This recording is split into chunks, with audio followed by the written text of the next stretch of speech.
Iyi ni radiyo BBC Gahuzamiryango ivugira i Londres kuri metero 19, 25, 31 na 41. Ivugira ku mirongo ya FM mu karere k'ibiyaga bigari no kuri interineti kuri bbcgahuza.com.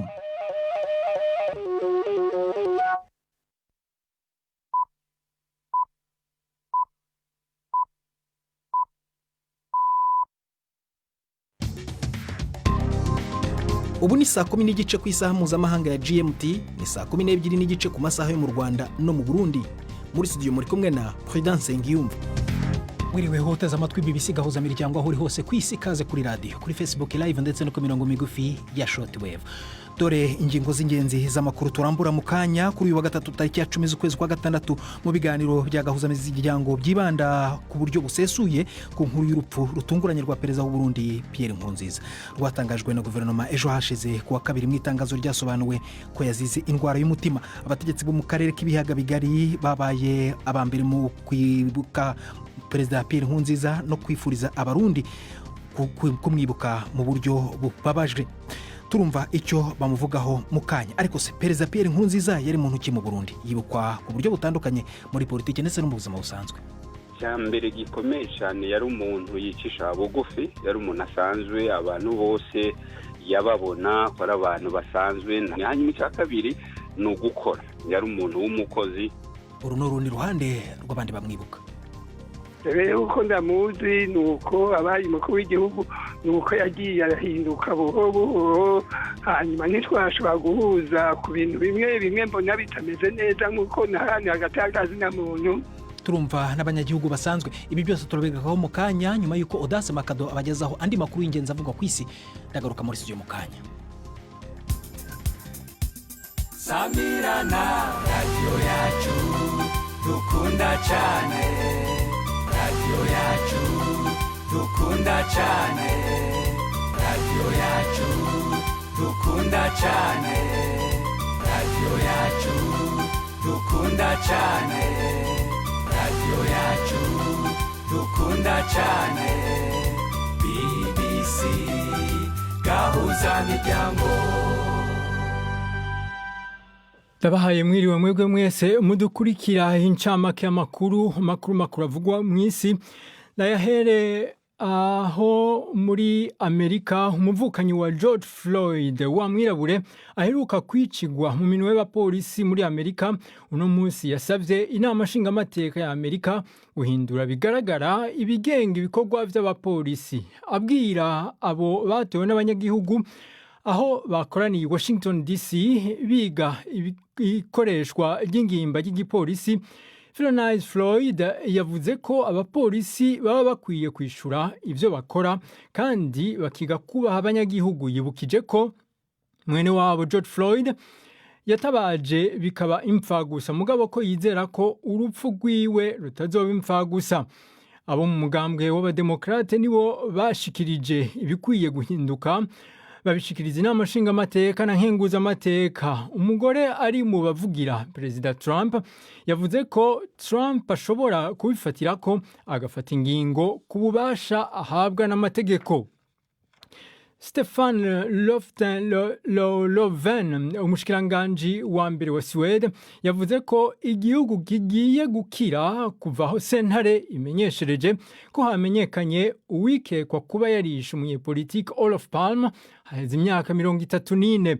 Umushikiranganji Stefan yavuze ko cyabaye icyaha cyahamuye igihugu cyose. Ubucamanza bwemeza ko uwishe uwo munyepolitike ari uwitwa Stig Engstrom, yari muhinga mu gucapa, ariko nawe haheze imyaka 20 apfuye. Biboneka ko yakoze ubwo bwicanyi wenyene, ariko hari abagaye uko amatohoza yakozwe igihe c'ubwo bwicanyi bafatiye kubashinze intahe kuvyo babonye. Bavuga ko atavyemezo ko yoba ari Engstrom yakoze ako kabi, uretse ko n'umucamanza atatanze imvo yaratumye ubwo bwicanyi.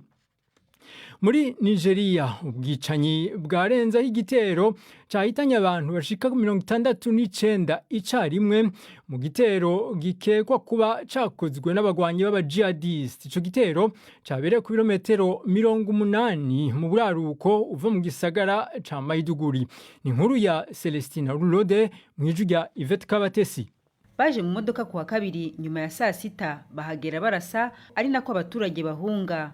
Nta mutwe urigamba iki gitero, ariko bamwe mu bahatuye bavuga ko ari umutwe wa leta ya Kisilamu ukorera mu ntara y'Uburengerazuba, agace k'uwo mutwe kitandukanije na Boko Haram mu 2016. Hari andi makuru avuga ko Boko Haram ariyo yaba yagabye icyo gitero. Hari bivuga ko amatungo arenga 1000 ari nayo soko yo kubona amaramuko ku baturage ngo yaba yarashimuswe n'abagabye igitero. Ntihazwi neza impamvu yacyo. Hari abatangaza ko abakigabye bakeka abaturage gutanga amakuru y'ingenzi ku bashinzwe umutekano. Abandi bavuga ko ari ukwihorera ku rupfu rw'abarwanyi b'intagondwa bishwe n'abaturage baba barinda amatungo yabo ngo atibwa. Ako gace icyo gitero cyabereyemo gakunze kwibasirwa n'intagondwa. Impuguke mu kurwanya iterabwoba zivuga ko icyo gitero ari kimwe mu bikomeye bigabwe ku baturage muri uyu mwaka. Iyi ni BBC mukurikira. Inyuma y'urupfu rwa Perezida Pierre Nkurunziza hari kuwa mbere umupfasoni wiwe Denise Bucumi yaramaze imisi agwariye i Nairobi, yarayavuye mu bitaro uko vyamenyeshejwe ejo kuwa kabiri. Umupfasoni Denise Bucumi ku myaka yiwe 50 yari yatwawe i Nairobi tariki 28 z'ukwa gatanu guheze, aho yari kuvugwa indwara itamenyeshejwe. Umukozi mukuru mu biro vy'umukuru w'igihugu mu Burundi yahakaniye BBC ko Denise Bucumi yari yanduye indwara COVID-19, naho uburongozi bw'ibitaro Aga Khan i Nairobi yaragwariyemwo atavyinshi vyabwiye BBC. Vyemeje ko yarekuwe ejo kuwa kabiri ku mugoroba. Makuru ava i Bujumbura avuga ko umupfasoni Denise Bucumi yashikanywe i Bujumbura ejo kuwa kabiri nyene ku mugoroba. Mukanya Prudence Ngiyumva araza abandanya babwira makuru ya BBC, ariko ndangirize kuri iyi yo muri Amerika nyene, aho mu kwezi kumwe gusa muri leta zunze ubumwe za Amerika ibiciro vy'ibidandazwa vyakorotse ku rugero rw'ica gatatu kuva ikiza c'indwara COVID-19 kibangamiye ubutunzi. Bubaye bwa mbere ibintu bigera kuri urwo rugero kuva mu 1957. Gisata c'ukunguruza abantu n'ibintu, icumuyaga nkuba n'ic'ingenzi nivyo vyabangamiwe kuva aho hashingiwe ingingo zo kugwanya ikiza coronavirus.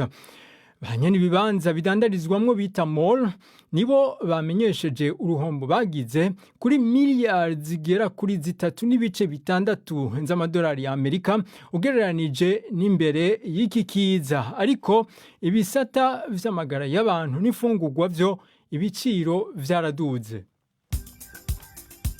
Samirana radio yacu dukunda cyane, radio yacu dukunda cyane, radio yacu dukunda cyane, radio yacu dukunda cyane, radio yacu dukunda cyane. BBC Gahuzamiryango. Arakoze Odase Makado ku makuru ya BBC ku makuru y'indi y'ingenzi ya BBC avugwa mu mahanga yabagezagaho. Noneho reka dutangire rero amakuru y'ingenzi tugarukaho yibanda ku rupfu rwa Perezida Pierre Nkurunziza. Iminsi ibiri nyuma y'urupfu rw'uwari umukuru w'igihugu cy'u Burundi nyakwigendera Perezida Pierre Nkurunziza, igihugu gikomeje icyunamo cy'iminsi 7 yatangiye ejo hashize. Bwana Nkurunziza yatabarutse hasigaye amezi 2 gusa kugira ngo umukuru w'igihugu mushya watowe mu kwezi gushize kwa gatanu Evariste Ndayishimiye arahizwe ku mugaragaro kumusimbura ku butegetsi. Hagati aho andi makuru aravuga ko umutambukanyi we Madame Denise Nkurunziza urumaze iminsi arwariye i Nairobi muri Kenya yagarutse mu Burundi. Mu kanya gashize mvuganye na mugenzi wanjye Bernard Mbankukira ukorera mu biro bya BBC i Nairobi, ntangira mubaza uko ibintu byifashe mu gihugu. Iriwe havugwa ivyo abategetsi baba baba abo mu Burundi canke abaserukira ibihugu byabo bagiye gutera igikumu mu gitabo cyo guhoza bimwe bita mu gifaransa ngo livre d'or. Ico gikorwa rero kikaba kibandanya ku kirimba c'umukuru w'igihugu Bujumbura bita Naje Rushatsi House, aho abatari bake harimwo n'userukira umuryango wa Afurika mu Burundi n'abandi bamwe baserukira ibihugu byabo, abategetsi hamwe n'abahoza abategetsi mu Burundi bagiye gushikiriza ubutumwa bwo guhoza Burundi n'abarundi. Ikiriho nuko muri rusange ubuzima bubandanya, ariko muri kino gihe nk'uko byategetswe na leta amarembera mu gihugu ahatari hake akaba yadugijwe gushika hagati. Ikindi kidasanzwe muri kino gihe amaradiyo amwe mu Burundi harimo nka radiyo y'igihugu, amaradiyo yigenga nka radiyo Isanganiro, radiyo Rema FM n'izindi yahagaritse by'agateganyo urutonde rw'ibiganiro bisanzwe bica kuri amaradiyo, akaba acisha indirimbo zihagize Imana kiretse mu mwanya wahariwe amakuru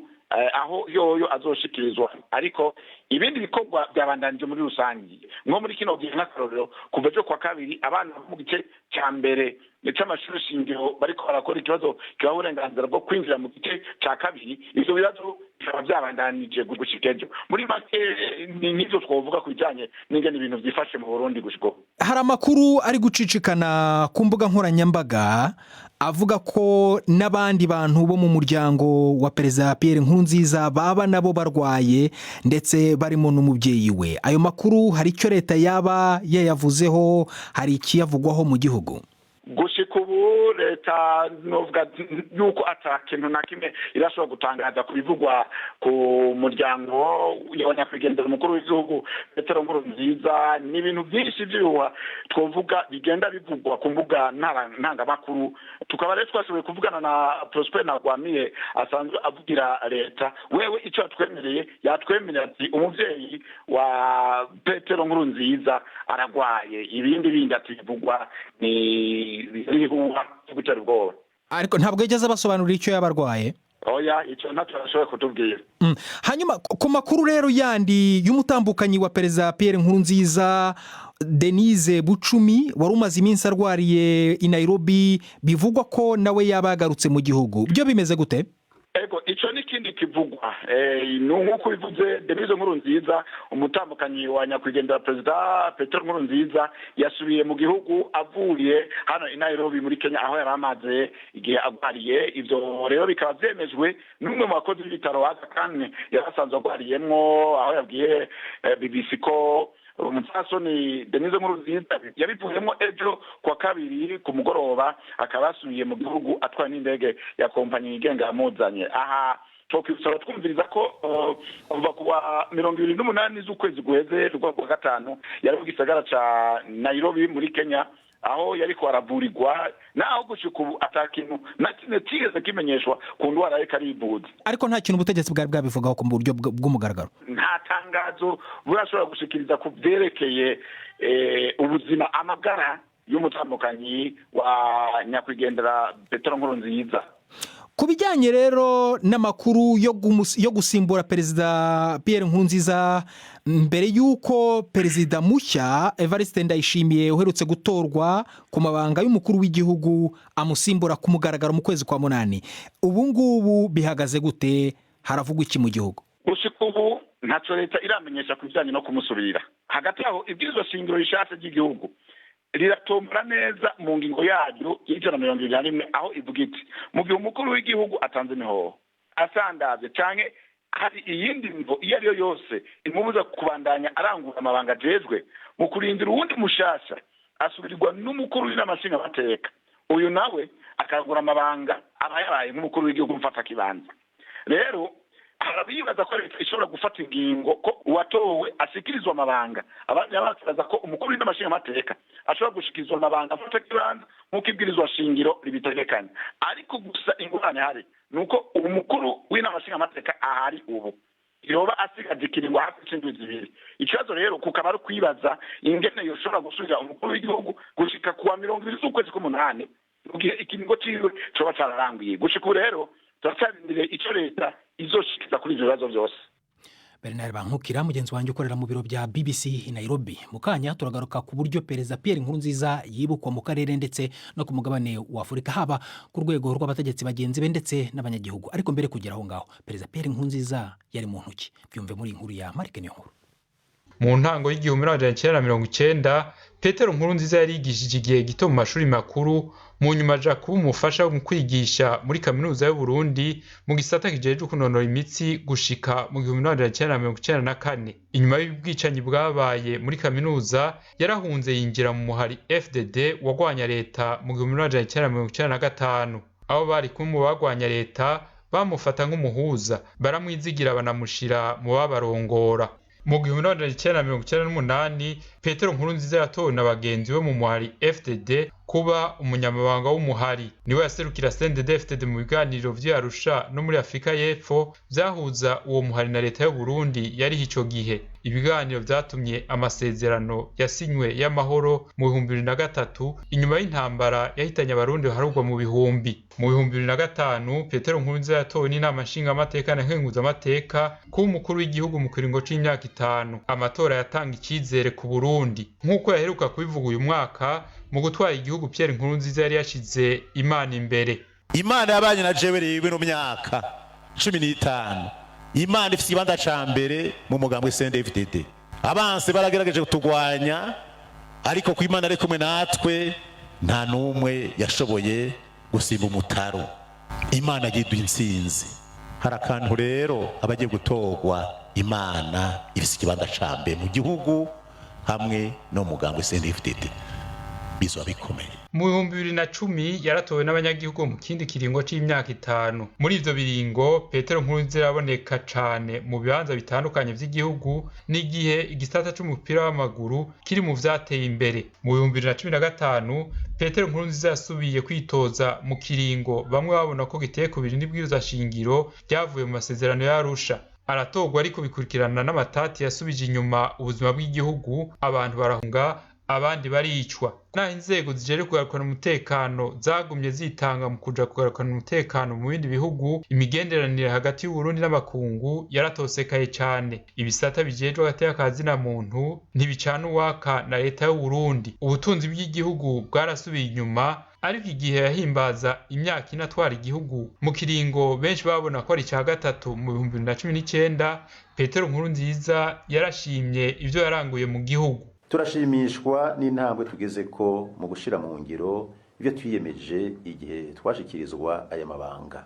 Twari twashize imbere imigambi nyamukuru 3: amahoro, umutekano n'ubutungane kuri bose, intwari ibereye ishingiye kuri demokarasi hamwe n'iterambere rirama kandi ridakumira. Iyo migambi yose ni igikorwa cyo guhozako, ariko sivyo imbeshere twarakoze birashimwa. Mu 2018 Burundi bwarahinduye ibwirizwa shingiro. Uyu yari asanzwe ari kizigenza w'akagwi k'abahumure mu mugambwe CNDD-FDD yagize imboneza yamaho muri wo. Inama nshingamateka nayo imugira imboneza yamaho mu gukundisha igihugu. Petero Nkurunziza yavukiye mu ntara ya Ngozi, akaba yari yubatse, afise abana 5, akaba yitavye Imana agira kwiza imyaka 56. Imana imuriwe iruko ridashira rero urakoze Marike Niyonkuru. Nkuko nari maze kubibabwira mu kanya rero gashize, nyuma y'urupfu rutunguranye rwe, abategetsi b'ibihugu bya Afurika babaye habambere batangaje ubutumwa bwihanganisha abarundi mu gihe cy'akababaro barimo. Bamwe mu bakuru b'ibihugu byo mu karere bavuze ko bamwibuka nk'umutegetsi waharaniye amahoro mu karere k'ibiyaga bigari. Reka tubyumva muri inkuru ya Sambacyuzo mugenzi wanjye ukorera mu biro bya BBC i Nairobi. N'ubutumwa hanini bwanyujijwe ku rubuga rwa Twitter. Ibiro by'umukuru w'igihugu cya Kenya nibyo byatangaje bwa mbere ubutumwa bwo gufata mu mugongo abarundi. Ubutumwa bwa Perezida Kenyatta buvuga ko bwana Nkurunziza yakoreye igihugu cye by'ikirenga, akoresha umuhate mu kubaka amahoro mu gihugu cye no mu karere. Perezida John Magufuli wa Tanzania yavuze ko yatunguwe cyane no kumva amakuru y'urupfu rwa Perezida Pierre Nkurunziza. Ati ndamwibuka mu muhate we wo guharanira amahoro, amajyambere na demokarasi. Perezida w'u Rwanda Paul Kagame yatangaje ko mu izina rya guverinoma n'irye bwite yihanganishije abarundi n'umuryango wa Nkurunziza. Ibi byakozwe kandi n'ibiro bya Perezida Felix Tshisekedi wa Kongo, byatangaje ko abanyekongo na perezida wabo bihanganisha abarundi muri ibi bihe. Abandi bategetsi b'ibihugu bya Afurika nka Macky Sall wa Senegal, Mohamed Farmajo wa Somalia, Abiy Ahmed wa Ethiopia, Cyril Ramaphosa wa Afurika y'Epfo, Muhammadu Buhari wa Nigeria ndetse na Nicolas Maduro wa Venezuela nabo batangaje ubutumwa nk'ubu bwo gukomeza abarundi. Ibiro bishinzwe ububanyi n'amahanga bya Leta Zunze Ubumwe za Amerika byatangaje ko byifatanyije mu kababaro n'abarundi, kandi Amerika yizeye kuzakorana na perezida watowe na guverinoma nshya. Kwihanganisha abarundi n'umuryango wa Bwana Nkurunziza byakozwe kandi na Pierre Buyoya wabaye umukuru w'igihugu mu Burundi, ubusanzwe uregwa ibyaha n'ubutegetsi bwa Nkurunziza. Yagize ati kugenda kwe kubaye mu gihe cyo gusimburana k'ubutegetsi, uko gusimburana gukomeze mu kubahiriza ituze n'itegeko. Urakoze Samba Cyuzuzo. Iyi ni BBC Gahuzamiryango. Iki ni ikiganiro kidasanzwe kigaruka ku rupfu rwa perezida w'u Burundi Pierre Nkurunziza saa 11:11 mu Rwanda no mu Burundi. Mu kanya turagaruka kuri iyo nkuru y'urupfu rwa Bwana Nkurunziza. Ndi Prudence Ngiyumva.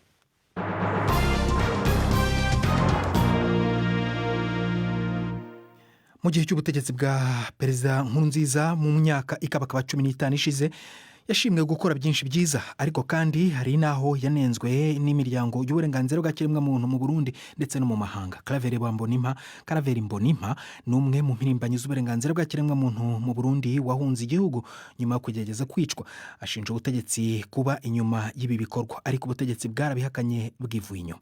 Navuganye nawe ari mu Bubiligi, ntangira mubaza uko yakiriye amakuru y'urupfu rwa perezida Pierre Nkurunziza. Twumvise urupfu rwa perezida Nkurunziza nibyo kutubabaza. Kuri twabyakiriye n'umubabaro nk'uko twama twakira n'umubabaro w'abandi. N'umurundi agiye kuko ikiremwa muntu ubuzima bwiwe buzimanganye, nibyo kubabaza umuntu. Wowe ku giti cyawe perezida Pierre Nkurunziza wari umuzi gute Bwana Mbonimpa? Perezida Nkurunziza ndamuzi, bashaka ndamuzi ari umwana kuko tubana mu province imwe, mu ikomini imwe, yakuze ndamubona, washaka ndanamusumbya n'imyaka ishika 15 kuko yitavye umuremyi ku myaka 55, nanjye mfise 71. Urumva rero ko ndamuzi gushika naho yaje kuba perezida, ndamubona, yagiye mu kiroberi ndamubona, ahagaruka arimikwa ndamubona, aratwara, mbe n'ukuvugana bashaka twavugana na telefone yiwe nayo ndayifite direct nyiri mu Burundi. Hagize ikintu ambaza wenyene hantelefona akambaza ati mbe ibi n'ibiki ndiko ndumva, nkamusigurira nkamubwira ibyo ari byo. Rero uko ndamuzi nuko abaye umukuru w'igihugu, nuko yagiye arahinduka buhoro buhoro, hanyuma ntitwashobora guhuza ku bintu bimwe mbona bitameze neza nk'uko nahani agatakazi na muntu.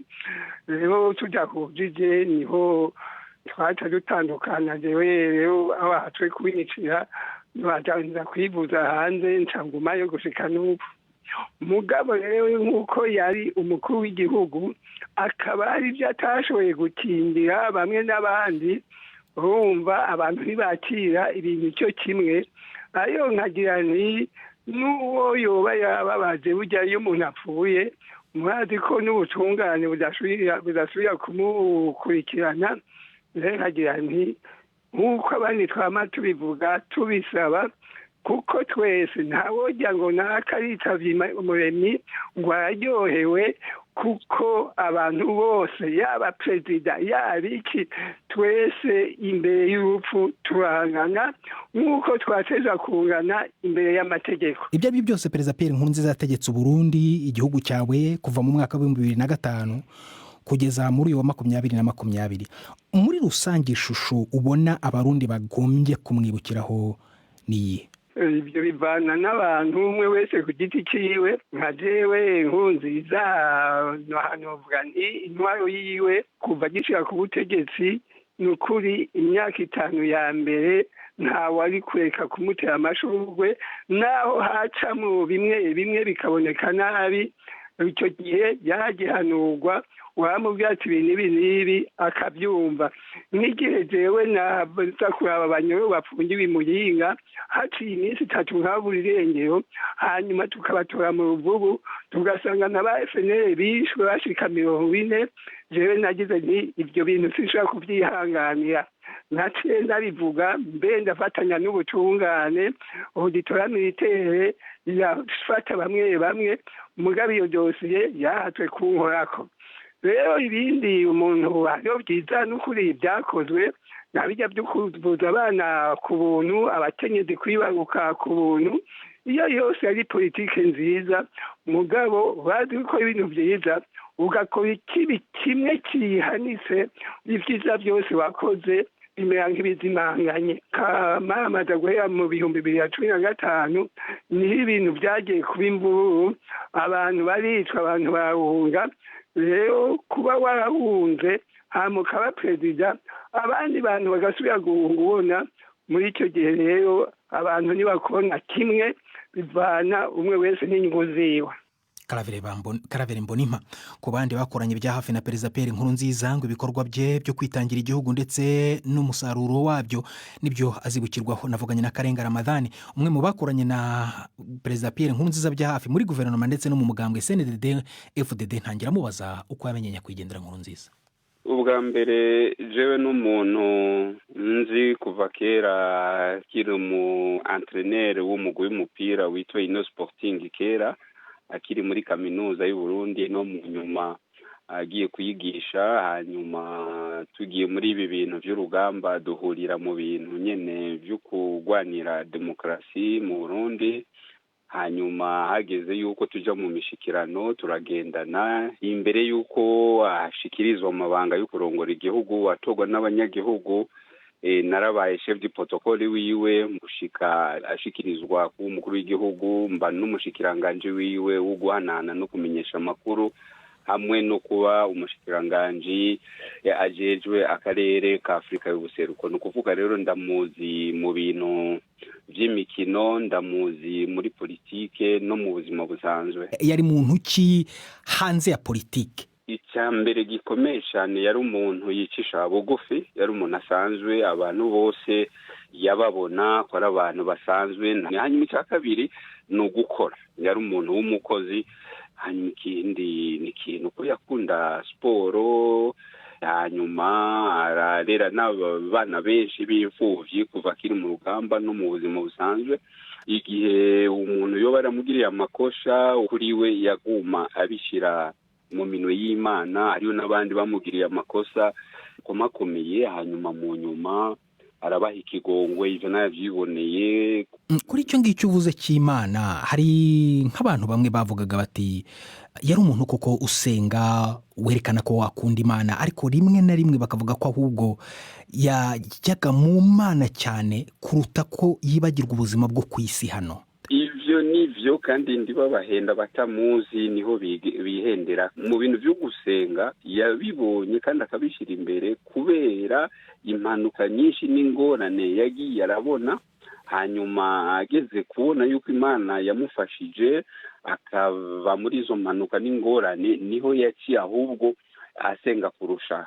Nka je urabona ubwa mbere ndi umuyisilamu, ariko narajanye nawe mu bihugu byinshi, aja gusenga muri Korea y'amaja hepfo, turajana muri Australia, turajana muri New York n'ahandi hose. Nagumye mbona Imana yishira imbere kandi akanemera n'abandi batasangiye idini, kuko jewe ndi umuyisilamu nawe akaba ari umukristo. Urabona turakoranye ibintu byinshi, hanyuma umwe wese akamurekera uburenganzira bwo gusenga, bwo kwemera Imana yemera. Wowe ku giti cyawe byaraguye urupfu rwagutunguye cyane, cyangwa yenda wari ubizi ko wasanga mu burwayi ari mu bitaro? Oya, nanje natangaye nk'abandi, kuko urabona nk'icyo gihe yari ku kibuga cy'umupira bose baramubonye, kuko byarabonekanye kuri televiziyo no mu maradiyo. Ari muri iyo match y'abakenyezi aranasezera, abantu bose bamubonye. Hanyuma bukeye tumva iyo nkuru mbi. Iyo nkuru mu by'ukuri umubabaro, ni inkuru ata n'umwe yashobora kuyemera ujya mu munota wa mbere umaze kubyumva. Wowe wumva ku giti cyawe Perezida Pierre Nkurunziza wumva yakwibukwa gute? Icyambere no kurinda imbere y'abo bantu bose bita ko ari abantu bazi byinshi byo muri Afrika, cyane cyane ibyo bihugu byitwa ko bikomakomeye.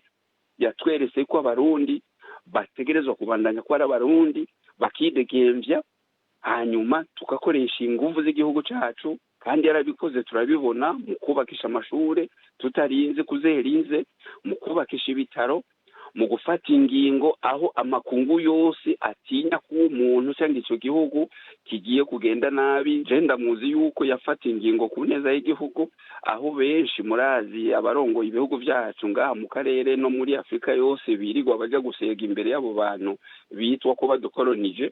Ukaca usanga rero mu bintu je nzofa ndamuyobokiye nico, kuko n'umuntu yararinda kandi agakora ikintu yemera. Karenga Ramadhani niwe usoje amakuru yacu yibandaga ku rupfu rwa Perezida Pierre Nkurunziza rwaje rutunguranye. Twongere twihanganishe umuryango we ndetse n'igihugu cy'u Burundi muri rusange. Bakoze guhitamo bisi Gahuzamiryango ndi Prudence Ngyumva. Amakuru yarahagariwe na Jacques Niyitegeka.